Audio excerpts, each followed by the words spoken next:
So I'll add a little bit of context to what Ellen has said, right?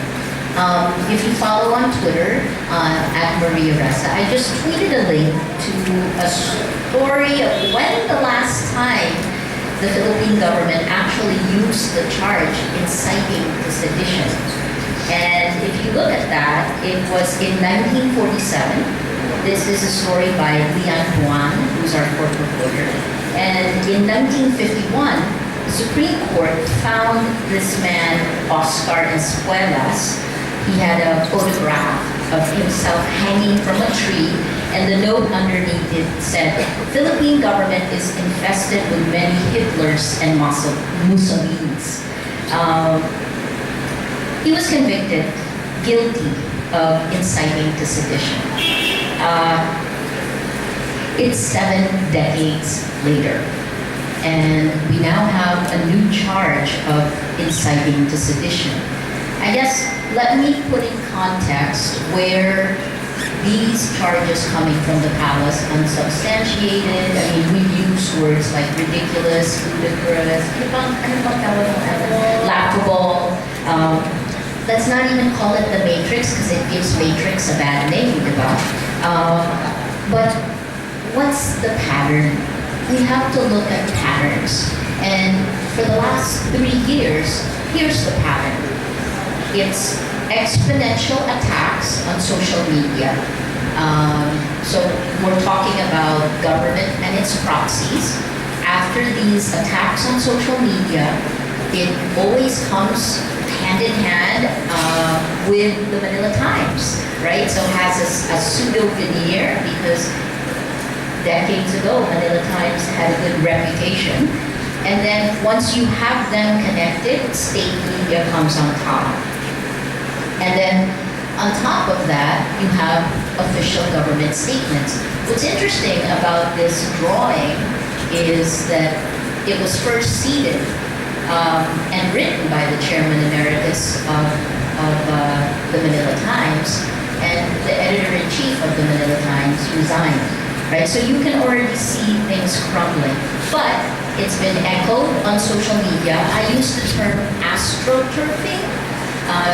Yung mga generation ko po, astroturfing po, ibig sabihin, fake grass, you know, so you put all of these fake ideas in it, you pound it till it looks real, and it creates a bandwagon effect. It convinces other people who are looking or reading or listening that that's the truth. So if you say a lie 1,000,000 times, it becomes the truth in the age of social media. That's the reality.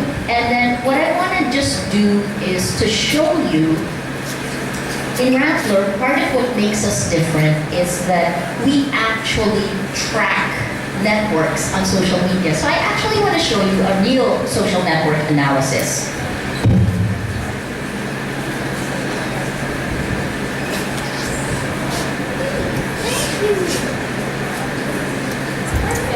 Oh my God, perfect. I should have just waited until you brought it to me. So, ito po, social network analysis of the takedown. So let's look at Facebook because we look at Facebook. And what you can see here are the pages that were taken down in March, and the red are the pages taken down last October, right? What I want to show you is what's interesting about the pages that were taken down and who they were amplifying. Because we know we have a propaganda machine. Rappler started writing about this in mid-2016, right? In July of 2016, the social media campaign machinery was weaponized. In August, we started hashtag no place for hate. We were very naive. We didn't realize how extensive and coordinated this really was. And then by October, we came out with a 3-part series, which was the reason we were attacked. And attacked to the tune of 90 hate messages per hour.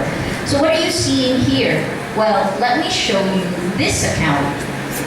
All right? So this one is a Facebook page. I am a Duterte card. It is amplifying this account.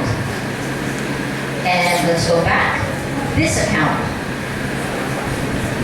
What we've seen in our research is that the Marcos accounts and the Duterte accounts during the campaign now have started working together. And if you look at the social media campaign accounts now leading to elections, you'll actually see that Amy Marcos accounts are working together much more closely with the disinformation networks, the propaganda machine.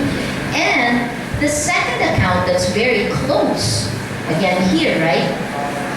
These were all taken down, but this website is still up and is being amplified still, right?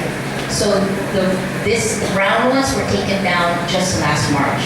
This website is still up, and it still has all of the messages, right?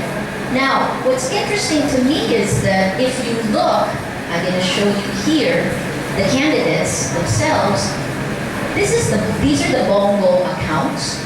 They're actually not as connected to the propaganda machine. They're more connected to mainstream media. Mainstream media, is that poll ads? Is that your social media accounts? But the Marcos accounts are very connected to the disinformation networks because what we're seeing is historical revisionism, right?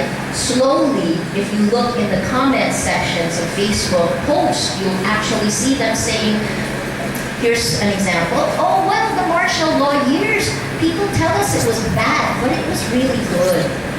It's not actually trying to get you to vote for someone, it's trying to get you to change what you think, to doubt what you think. And then finally, the last interesting candidate for me is Bato. And he's interesting because he's also very connected to the disinformation networks. Rappler has a full election report. It's 30 some odd pages long. We'll be coming out with it. But I think what you want to see and what you want to make sure you see is how these all, so he's basically not really connected to the disinformation network, right? If you look at it, the Bongo page is only amplified by one fake account that's been already taken down. But the Amy Marcos pages are very connected, right? Like that. That is social network analysis. Sana naman pag mag-aano ang gobyerno na gano'n, pwede ba mas komplikado naman? May data naman talaga sila. Hindi yung website lang ang titignan nila at gugulo nila tapos ay sasampak lahat ng pangalan namin doon. Sorry, that's it!